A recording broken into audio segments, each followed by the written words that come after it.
Welcome friends, मैं हूं संदीप निगम और आज आपको गूगल शीट के एक ऐसे फीचर के बारे में बताऊंगा जो शायद ही आपने पहले देखा होगा। आप देख रहे होंगे कि यहाँ पर साइड बार में कुछ शीट के नाम आ रहे हैं। ये वही शीट है जो कि मैंने यहाँ पर नीचे इसमें गूगल शीट में बना रखी है। अब मैं चाहता हूँ कि मुझे किसी शीट को सर्च करना है, तो जो साइड बार नाम है यहाँ पर मैं जैसे ही कुछ S1 या शीट के नेम से रिलेटेड कुछ टाइप करता हूँ तो मेरे पास जो शीट है वो फिल्टर होके आ जाती है। अब जैसे ही मैं यहाँ पर आप देखेंगे S12025 पे क्लिक करता हूँ तो ये शीट जो है ओपन होके देखिए सामने आ गई है, सिलेक्टेड हो गई है। अब मैं इस पर वर्किंग कर सकता हूँ। यदि मैं चाहता हूँ मुझे कोई और शीट खोलना है तो मैं यहाँ पर सर्च करूँगा, S2 ये आया। अगर मैं इसे क्लिक करूँगा तो यह शीट ओपन होकर मेरे सामने आ जाएगी।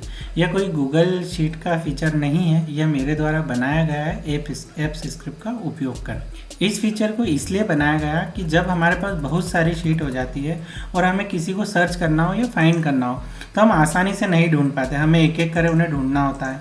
यदि आप बहुत ज़्यादा अलग अलग ग्रुपिंग वाइज रखते हैं, जैसे कि आपकी बैलेंस शीट है जो अलग अलग साल की है, प्रॉफिट एंड लॉस है, तो आप आसानी से अगर इस सर्चिंग टूल का उपयोग करें तो आप जैसे पर्टिकुलर किसी क्लाइंट का डेटा चाहते हैं या आप किसी ईयर वाइज ओपन करना चाहते हो तो यहाँ पर आसानी होती है, आपको उतनी सिलेक्टेड शीट दिखेगी और आप जिनको सिलेक्ट करेंगे वो शीट डायरेक्ट ही यहाँ पर ओपन होके आ जाएगी, जिससे आपका समय बहुत ज़्यादा बच सकता है। मैंने बहुत कम शीट ली है, ज़्यादा शीट पे ये बहुत अच्छे से वर्किंग करेगा क्योंकि तभी आपको अच्छे से काम आ पाएगा। अब मैं आपको एक एक करके मैंने क्या लिखा हुआ है मैं पूरा आपको कोड बता देता हूँ। जो हम सीरीज बना रहे थे उसमें से जितनी भी चीज़ें हमने सीखी उसी को मैंने इसमें इम्प्लीमेंट किया। तो सबसे पहले मैंने जो है फीचर बनाया है, ये जो मैं माई टूल कर एक अपना खुद का यहाँ पर एक लाइब्रेरी बना रहे थे जिसमें हमने चेंज केस पे काम किया था कि किसी को भी सिलेक्ट करके हम अपर लोअर इस तरह से चेंज कर सके। उसी में मैंने आगे एक फाइंड शीट का ऑप्शन दिया है। जब आप इसे क्लिक करेंगे तो आपकी जो भी शीट होगी उस पर साइड में इस तरह से फाइंड शीट ओपन होकर आ जाएगा और जितनी भी शीट होगी उसमें दिखाई देने लगेगी और ऑटोमेटिकली उस पर सर्चिंग चालू हो जाएगी। तो सबसे पहले हम समझते हैं कि हमने यहाँ पर कैसे ऐड किया। तो अब मैं इसको कोडिंग पार्ट पर ले चलता हूँ। ओपन पर हमने इस तरह से KTUI का उपयोग कर मेन्यू बनाया था और उसी मेन्यू में मैंने यहाँ पर फाइंड शीट कर एक यहाँ पर आइटम ऐड किया हुआ है। जैसे ही आप ओपन होगा यानी जब भी शीट ओपन करेंगे तो क्या होगा कि यहाँ पर ये वाला मेन्यू आ जाएगा और इसमें फाइंड शीट ऑप्शन आ जाएगा। अब जैसे ही फाइंड शीट को क्लिक करेंगे तो यहाँ पर क्या होगा, शो शीट नाम का जो वेरिएबल है फंक्शन है वो कॉल होगा। अब हम चलते हैं शो शीट पे। देखिए शो शीट ये क्या करेगा कि हमने एक सर्च शीट करे एक HTML यहाँ पर बनाया हुआ है, उसे ये लाएगा और उसे यहाँ ला कर हमारे साइड बार पर हमें डिस्प्ले करा देगा और उसका जो भी मुझे टाइटल वगैरह सेट करना है वो मैंने यहाँ पर सेट कर दिया। तो अब जो भी है जितना भी आप यहाँ पर ये देख रहे हैं पूरा HTML में डिज़ाइन है, तो वो सारी डिज़ाइनिंग मुझे सर्च शीट वाले HTML में मिलेगी।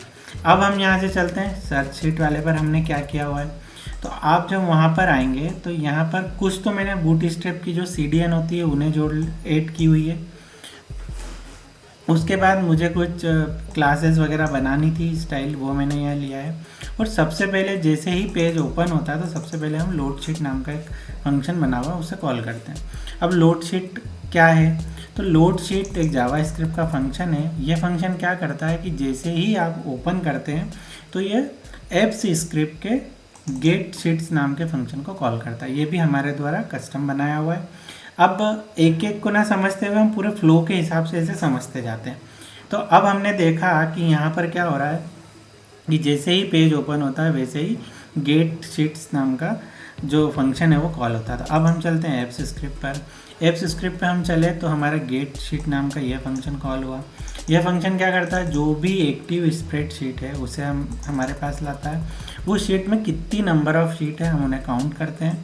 हम एक नॉर्मल एरे बनाते हैं, उस शीट को जो हमने काउंट किया उस सब पर एक लूप लगाते हैं और उन शीट में से उन शीट के जो नाम है वो उस एरे में सेट करा देते हैं। मतलब केवल जो नीचे आपको जितनी भी शीट दिखाई दे रही इनको हमने एक एरे में स्टोर करा ली।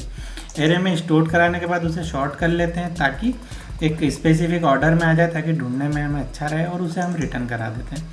बस इतना ही हमें यहाँ पर गेट शीट में करना होता है। अब यहाँ से एक एरे रिटर्न हुआ तो जो एरे रिटर्न होगा वो हमारे कहाँ पर आएगा, यहाँ पर जावा स्क्रिप्ट में इस डेटा में वो रिटर्न होके आ जाएगा।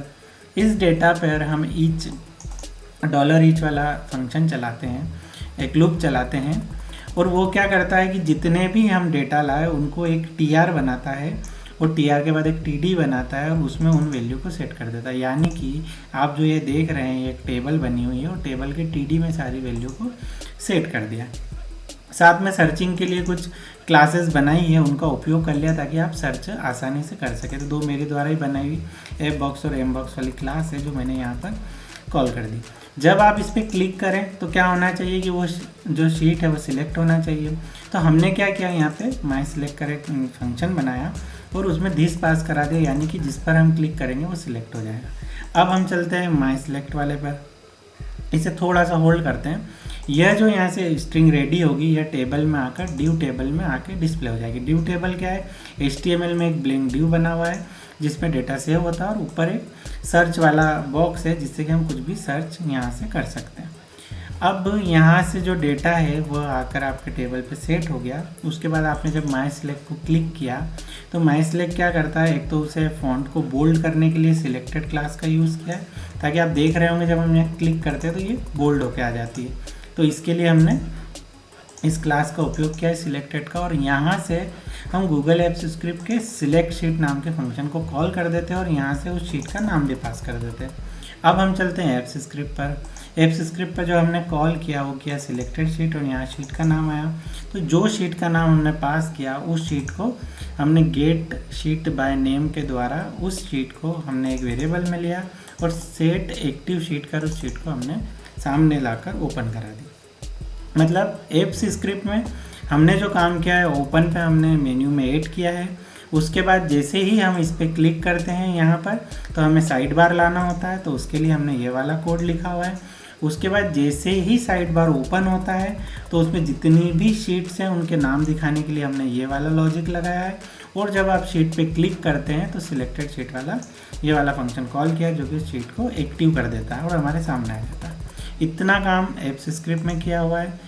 HTML के पार्ट में मेन जो देखा जाए हमने एक इनपुट बनाया हुआ है जो कि सर्च वाला है और साथ में नीचे के लिए एक ड्यू बनाया हुआ है।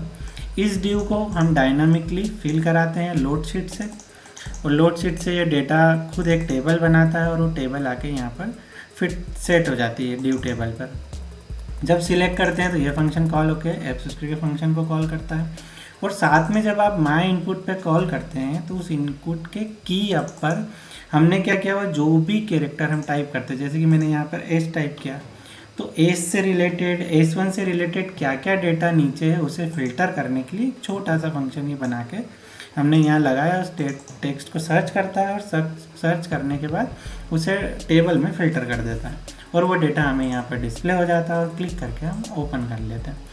यदि आप इस फीचर को यूज़ करना चाहते हैं तो आपको ये जितना भी कोड है इतना कोड एप्स स्क्रिप्ट में लिखना होगा। उसके बाद आप इसे जैसे ही एग्जीक्यूट करेंगे तो कुछ परमिशंस ये मांगता है, वो परमिशन देने के बाद यह आपके इसमें भी चलने लग जाएगा। और आप अगर बहुत ज़्यादा शीट पर काम करते हैं तो आपकी समय की बहुत बचत होगी।